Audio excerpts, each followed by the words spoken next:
গল্প শুরু হয় স্কুলের ক্লাসরুমে এক ছেলে এক মেয়েকে চুমু দেওয়ার মধ্য দিয়ে। তো টিচার তা দেখে ফেললে ছেলেটিকে শাসায়। তখন ছেলেটি টিচারকে রক্তাক্ত করে ফেলে। এরপর ছেলেটির বাপ ওই টিচারের বাড়িতে গিয়ে ব্যাপারটা ধামাচাপা দিতে চাইলে টিচারের ওয়াইফ না করে।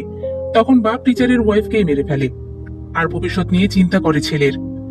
পরবর্তীতে আমরা জানতে পারি ছেলেটির নাম আরিয়ান মির্জা। এরপর গল্প দেখানো হয় বেশ কয়েক বছর পরে। ততদিনে আরিয়ান মির্জা আরো হিংস্র হয়ে ওঠে। সে নিজেই নিজেকে জানায় তার কোনো ভবিষ্যৎ নেই। তাই তো তার প্রেমিকা নিতুর বিয়ের আসরে যায় আর তাকে মেরে ফেলে। এখন কেন মারে তা সামনেই জানতে পারবো। তো নিতুর হত্যার জন্য সারা দেশে আরিয়ানের ফাঁসির মিছিল চলতে থাকে। এরপর আরিয়ান কোর্টে আসলে ব্যারিস্টারের যুক্তিতর্কের মাধ্যমে জানানো হয় আরিয়ান এক্সট্রিম লেভেলের ড্রাগস এডিক্টেড। তখন আরিয়ানের পেছনের কর্মকাণ্ডগুলো দেখানো হয়। পুরো পুলিশ টিম একবার তার পিছু নেয় অপরাধমূলক কাজের জন্য, কিন্তু তার বাবা আদিব মির্জার জন্য পুলিশ তাকে ছাড়তে বাধ্য হয় এবং তাকে স্যারও ডাকে। ব্যারিস্টার কোর্টে এরপর আরিয়ান মির্জার মেয়ে কেলেঙ্কারির কথা উপস্থাপন করে। আরিয়ান সবসময় পার্টি আর মেয়ে নিয়ে ব্যস্ত থাকে। তো এক পার্টিতে নিতুর সাথে তার দেখা হয়, আর সেখান থেকে নিতু হত্যার সূত্রপাত শুরু। তখন আবার ফ্ল্যাশব্যাক সিন দেখানো হয়। তখন আমরা দেখতে পাই আরিয়ান মির্জার পার্টি আর ড্যান্স। তো সেখানে নিতুও আসে অফিসের ডিনারে। আর সেখানে নিতু আরিয়ানকে টাকা উড়াতে দেখলে এসে তার চ্যারিটির জন্য আরিয়ানের কাছে টাকা চেয়ে বসে। আরিয়ান কোনো কথা না শুনে শুধু নিতুকেই দেখতে থাকে, কারণ সে প্রথম দেখাতেই নিতুর প্রেমে পড়ে যায়। এরপর এক সুটকেস ভর্তি টাকা নিতুকে দেয়, যা দেখে নিতু খুশি হয়। এরপর ড্রিঙ্কস করতে দিলে নিতু জানায় সে খায় না, তাই তাকে শরবত দেয়, আর সেটা খেয়ে বেহুশ হয়ে পড়ে নিতু। তখন আরিয়ানের পিএস জেল্লু জানায় সহজে সে কোনো প্রস্তাবে রাজি হতো না, তাই ওষুধ মিশিয়ে দিয়েছি। আরিয়ান জানায় এ ভালোবাসার মানুষ, ওকে কিছু করা যাবে না, তাই বেহুশ করে কিছু না করেই নিতুকে তার বাড়িতে পৌঁছে দেয়। পরের দিন আরিয়ান নিতুর অফিসে গিয়ে নিতুকে দেখতে থাকে। এরপর সেদিনও বাসায় নামিয়ে দেয়। তখন আরিয়ান সম্পর্কে নিতুর কেয়ারটেকার খারাপ কথা জানায় তাকে। প্রুফ হিসেবে আরিয়ানের নামে নেটে সার্চ দেওয়ার কথাও জানায়। নিতু অফিসে এসে পরের দিন নেটে আরিয়ান সম্পর্কে নেটে দেখতে থাকলে তখন আরিয়ান সেখানে চলে আসে। তাই অবাক হয়ে যায় নিতু, ফোনটাও হাত থেকে ফেলে দেয়। এরপর আরিয়ান নিতুর জন্য গাড়ি কেনার টাকা চায়। এতে তার মামার মাথা গরম হয়, কারণ অলরেডি 700 কোটি টাকা সে উড়িয়েছে। তাই মামা বকে, বলে আর কত, এবার আরিয়ানকে শেষ করতেই হবে, তাহলেই আমার প্ল্যানে সফল হতে পারবো। কথা অনুযায়ী আরিয়ানকে মারতে মামা লোক পাঠায়। তো তাদেরকে নিতুর সামনে এক এক করে খতম করে দেয় আরিয়ান, যা দেখে ভয় পায় নিতু। পরের দিন নিতুর বস বিভিন্ন অকথ্য ভাষায় গালি দিয়ে চাকরিচ্যুত করলে আরিয়ান তা জেনে যায়। তাই আরিয়ান অফিসে এসে নিতুর বসে কুত্তা পেটা করে আর নিতুর সামনে মাফ চাইতে বলে। তো বস ভয়ে মাফ চায়। তখন নিতু মাফ তো করে, সাথে নিজেও সবকিছুর জন্য মাফ চায়। এরপর নিতু আরিয়ানকে বলে, আপনি আমাকে বিছানায় নিয়ে যেতে চান তো? চলুন, আমি রেডি। তখন আরিয়ান জানায়, ওইটা চাইলে প্রথম দিনেই করতে পারতাম, কিন্তু আমি তোমাকে প্রচুর ভালোবাসি। কথাগুলো শুনে নিতু জানায়, আপনাকে তো আমি ভালোবাসি না। আপনাকে ভালোবাসা যায় নাকি? আপনি সারাদিন ড্রাগস নেন আর পাওয়ার দেখান, এরকম মানুষের সাথে সংসার করা যায় না। তাই আপনাকে কখনো ভালোবাসতে পারবো না, আর বিয়েও করবো না। কথাগুলো শুনে আরিয়ান অনেক হার্ট হয়। তাই বাসায় এসে তার মাথা খারাপ হয়ে যায়। একসময় নেশা করা ছেড়ে দেওয়ার প্রতিজ্ঞা করে। তখন তার পিএস জিল্লু বলে, এভাবে আপনি নেশা ছাড়তে পারবেন না, রিহাবে যেতে হবে। তাই নেশা ছাড়তে এবার আরিয়ান রিহাবে ভর্তি হয়। আর বিষয়টা সে বাবার কাছ থেকেও হাইড করে। তো রিহাব চলাকালীন আরিয়ানের অবস্থা খারাপ হতে থাকলে জিল্লু ফোন দেয় নিতুকে। নিতু এসে আরিয়ানের কষ্ট দেখে মায়ায় পড়ে। তাই সে একসময় আরিয়ানকে জানায়, আপনি আমার জন্য নিজেকে পরিবর্তন করছেন, এটা দেখে আমার অনেক ভালো লাগছে, আমি আপনার সাথে আছি। কথাটা শুনে খুশি হয়ে যায় আরিয়ান। এরপর রিহাবে আরিয়ানের সেবা করতে থাকে নিতু। আরিয়ান সুস্থ হয়ে বাসায় ফিরলে সুন্দরভাবে কথা বলে নিতু, সাথে জানিয়ে দেয় ভালোবাসার কথা, যা শুনে অনেক খুশি হয় আরিয়ান। তো সেখানে আরিয়ানের বান্ধবী আসলে তার সাথে কথা বলে আরিয়ান। তা দেখে নিতু জেলাস হয় আর চলে যায়। এরপর নিতু দরজা খুলতে না থাকলে আরিয়ান বন্দুকের ভয় দেখিয়ে দরজা খোলায়। সেখানে আমরা নিতু আর আরিয়ানের ভালোবাসা দেখতে পাই। আবার নিতুর থেকে থ্রেট দেওয়ার ব্যাপারটাও শুনি। থ্রেটটা ছিল, আর একবার যদি বন্দুক নিয়ে আমার সাথে মশকরা করো তাহলে আমি নিজের মাথায় পিস্তল চালিয়ে মারা যাব। আরিয়ান জানায় আর হবে না। এরপর ফ্যামিলির একজনের বার্থডে প্রোগ্রামে নিতুকে সবার সাথে পরিচয় করিয়ে দেয় আরিয়ান। এর মধ্যে আরেক ব্যবসায়ীর ছেলে প্রিন্স নিতুকে নিয়ে খারাপ কথা বললে রেগে যায়, কিন্তু ফ্যামিলি প্রোগ্রাম বলে কিছু করতে পারে না সেখানে। তো পরবর্তীতে এক পার্টিতে প্রিন্সকে পেয়ে খেল দেখাতে থাকে আরিয়ান। প্রিন্স নিতুকে নিয়ে ইস্যু দেওয়ার তুলনা করছিল, তাই আরিয়ান প্রিন্সের মুখে ইস্যু করে দেয়। তো প্রিন্স তার অপমানের কথা বাবাকে জানায় আর বড় ভাইকে কিছু একটা করতে বলে। তখন দেখানো হয় প্রিন্সের বড় ভাই ফারহানকে। সে একসাথে অনেক পুলিশকে মারলে বাবা নাভিদ খান তাকে বিদেশে পাঠায়।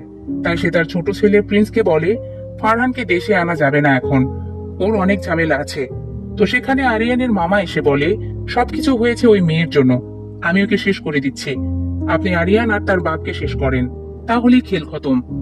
তো মামা লোক দিয়ে নিতুকে গুলি করালে আরিয়ান নিতুকে দ্রুত হাসপাতালে ভর্তি করায় আর জিল্লুকে সিসিটিভি ক্যামেরার মাধ্যমে কিলারকে খুঁজে বের করতে বলে। এরপর নিতুর জ্ঞান ফিরলে আরিয়ান দেখা করে তার সাথে। তারপর যে নিতুকে গুলি করেছিল তাকে বেঁধে কুচু কাটা করে। এরপর বুঝতে পারে এখানে তার মামাও জড়িত, তাই কৌশলে সেখানে মামাকে ডাকে আরিয়ান। তারপর এক কোপে দুই ফাঁক করে মেরে ফেলে। তখন আমরা বুঝতে পারি নিতুকে যে ফুলের টোকা দেবে আরিয়ান তাকে শেষ করে দেবে, হোক না সে কোনো কাছের লোক। এর মধ্যে আদিব মির্জা জেনে যায় কাজটা আরিয়ান করেছে, তাই আরিয়ানকে ডাকলে আরিয়ান বলে পার্সোনাল লাইফে হাত দিয়েছিল তাই মামাকে মারতে হয়েছে। তো বাবা নিতুকে নিয়ে আসতে বলে বিয়ের কথা পাকা করানোর জন্য। পরের দিনে নিতুকে নিয়ে বাবার সামনে হাজির হয় আরিয়ান। তখন নিতু আরিয়ানের বাবাকে দেখে গালি দেয়, সাথে ধরায় সিগারেট। গল্প মোড় নেয় 360 ডিগ্রি। আরিয়ান বলে এসব কি বলছো, উনি আমার বাবা। নিতু বলে আমারও বাবা ছিল। তখন দেখানো হয় নিতু আর তার বাবাকে।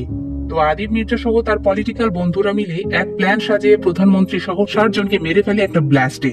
তো আদিব মির্জা এই ব্লাস্টে ফাঁসিয়ে দেয় নিতুর বাবাকে। তখন পুলিশ এসে নিতুর বাবাকে ধরে নিয়ে যায়। এতে নিতু আর তার বড় বোন বাবাকে ছাড়তে তাদের চাচার কাছে গেলে চাচা জানায় তাদের বাবাকে একমাত্র আদিব মির্জাই ছাড়াতে পারবে। তাই বড় বোন আদিবের কাছে যায় বাবার প্রাণ বাঁচাতে। তখন আদিব মির্জা বলে যদি তুমি আমাকে সঁপে দাও তাহলে তোমাদের বাপ বাঁচবে। নিরুপায় হয়ে বড় বোন যায় আদিবের কাছে।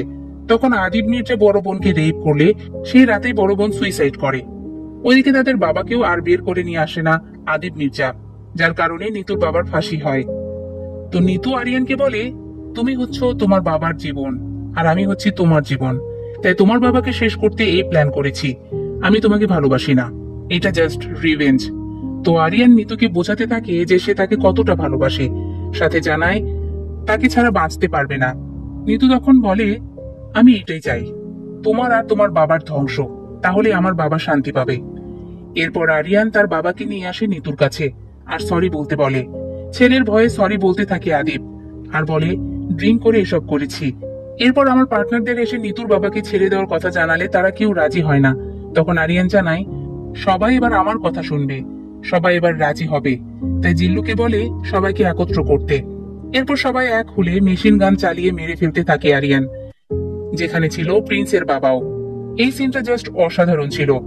শাকিব খানের অ্যাগ্রেশন একদম মুগ্ধ করে দিয়েছে।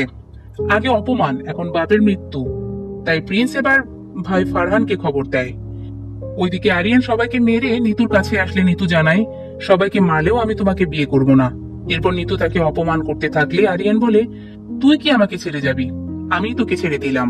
এরপর চলে যেতে থাকলে পেছন থেকে এসে জড়িয়ে ধরে কান্না করে নিতু, সাথে জানায় আমার ভুল হয়ে গেছে, আমি বুঝতে পারিনি তুমি চলে যাবে। কথাগুলো শুনে আবার ভালোবাসা জাহির করতে থাকে আরিয়ান। তখন হাসি দিতে থাকে নিতু, জানায় আমার অভিনয়ে 1 সেকেন্ডে পটে গেলে। এরপর আরো করে অপমান, সাথে বলে তুমি 1 সেকেন্ডে আমার প্রেমে পড়েছ আর তোমাকে ছাড়তে আমার 1 ন্যানো সেকেন্ড লাগবে। কথাগুলো শুনে এবার নিতুকে চর মেরে বসে আরিয়ান আর জানায় প্রতিশোধ যখন নিবি তখন 2টা কবর খুলে রাখিস, একটা তোর জন্য আর একটা আমার। এই বলে চলে যায়। এরপর আবার নেশায় মত্ত হয় আরিয়ান। এর মধ্যে দেশে চলে আসে ফারহান, এসে খোঁজ করে আরিয়ান আর নিতুকে। ওদিকে নেশায় মাতাল হয়ে 2 দিন পর জ্ঞান ফিরে আরিয়ানের।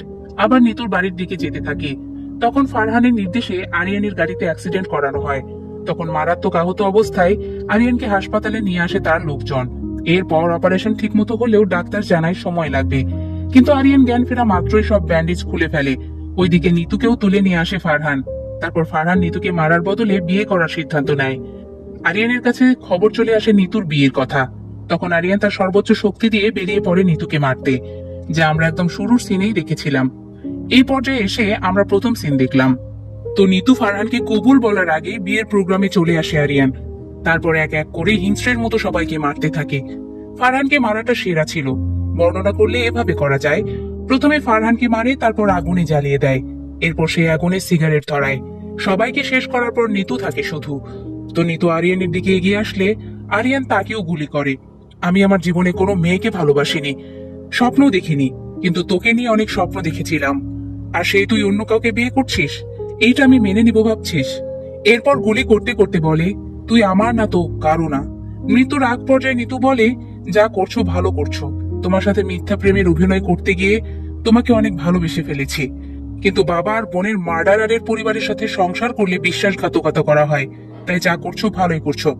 কথাগুলো শুনে আরিয়ান ইমোশনাল হয়ে পড়ে। তাই জিল্লুকে দ্রুত হেলিকপ্টার রেডি করতে বলে। তো আরিয়ান নিতুকে কোলে করে নিয়ে যেতে থাকলে আরিয়ানের কোলেই মারা যায় নিতু।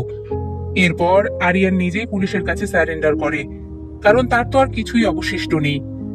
তারপর কি হয় আমরা তা শুরুতেই দেখেছি।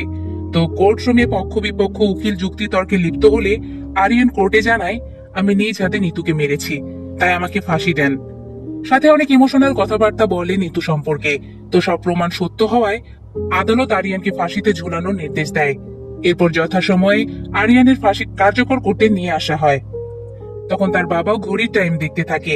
তারপর নির্দিষ্ট সময়ে আরিয়ানের ফাঁসি কার্যকর করা হয়। ওদিকে আদিব মির্জাও ঘড়ি ধরে ঠিক সেই সময় সুইসাইড করে। আর এখানেই শেষ হয় বরবাদ।